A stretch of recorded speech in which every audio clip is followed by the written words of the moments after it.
Hi, my name is Whitney Sobel. I am a student at Arizona State University and I am majoring in educational studies. I plan to graduate and become a teacher in an elementary school. I will describe my vision statement and the importance of cultural diversity in schools today. Learners and hidden curriculum. It is important to understand what culture is and how to use various learning strategies in a classroom teaching children with different cultural backgrounds. Culture is a broad term with many elements. Culture includes knowledge, beliefs, art, morals, and customs acquired by society. Culture affects children in the classroom and needs to be carefully integrated into schools for a fair education without biases.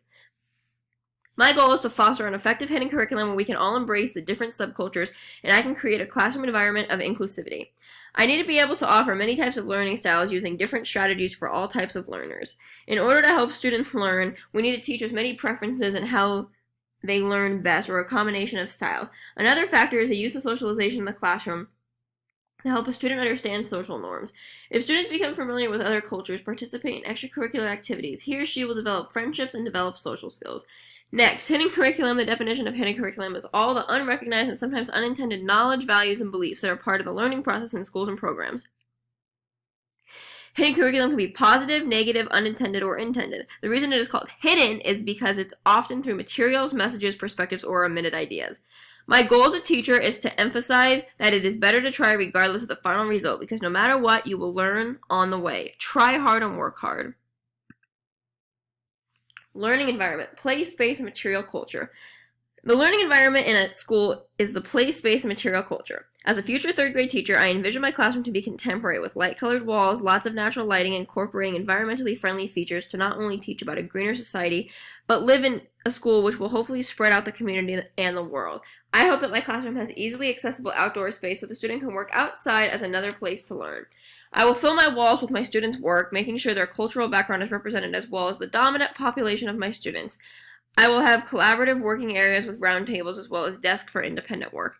I hope that a couch and several poof balls will enable my students to socialize when appropriate.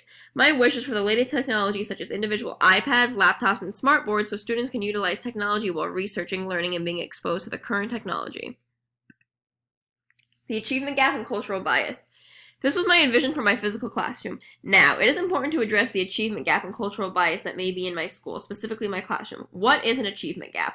According to Lecture 4 from SBF 301, it is the disparity of achievement between various student groups exists, especially between groups that differ in socioeconomic status, race, ethnicity, and gender. So in order for the gap to lessen, I will aim to incorporate different cultural perspectives in my class when presenting a new topic. For example, reading a book about a historical event, using multiple perspectives from the storyteller.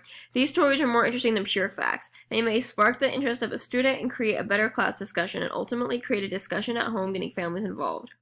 Regarding cultural bias also affects the achievement gap. What is cultural bias? I retrieved the definition from the World Atlas. Cultural bias is the tendency for people to judge the outside world through a narrow view based on their own culture. If teachers are not aware of cultural differences followed at home, a lot of miscommunication can happen that lead to other problems. So if teachers and students are taught or more exposed to the many cultures we are living within our classrooms, we will be less apt to judge and be more accepting to other cultures and will be accepting to their views. This is actually part of teaching peace and living in a diverse society.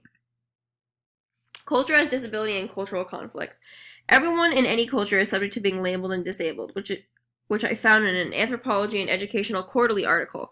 Cultural disability is based on the idea that, as quoted from SBF 301, Culture in Schooling, Lecture 5, culture itself disables people through inherent cultural bias without skills, values, and abilities each other values in cultures.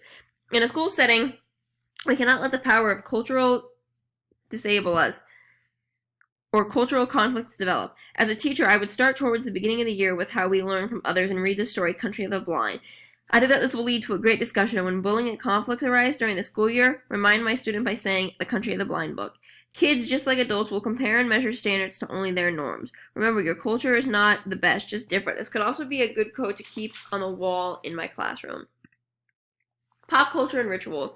Pop culture is all around us, especially with all of the social media today. We are exposed to it everywhere. The definition of pop culture, according to Crossman, popular culture is the accumulation of cultural products such as music, art, literature, fashion, dance, film, cyberculture, television, and radio that are consumed by the majority of a society's population.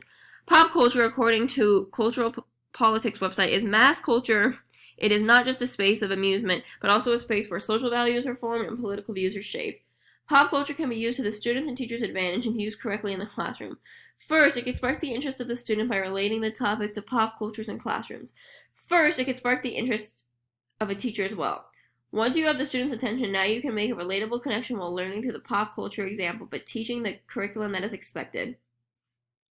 Rituals.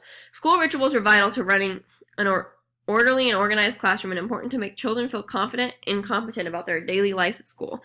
Rituals can also establish a classroom community with team efforts. An example, if a student has a job for the week as a door holder, he may feel responsible for his duties and taking care of others, being a part of the community and becoming motivated as a member of the class. As a future teacher, I will establish routines that may create enthusiasm within my classroom, which may result and create school pride. Culturally responsive teaching. Every learner has culture. No one group has more or less culture. They just have different culture. I found this information in multicultural slide 4. The definition of culturally responsive teaching refers to providing a variety of approaches and content with teaching and learning, which relate to the cultures of the students in your classroom. I found this information in culturally responsive teaching slide 14 PowerPoint.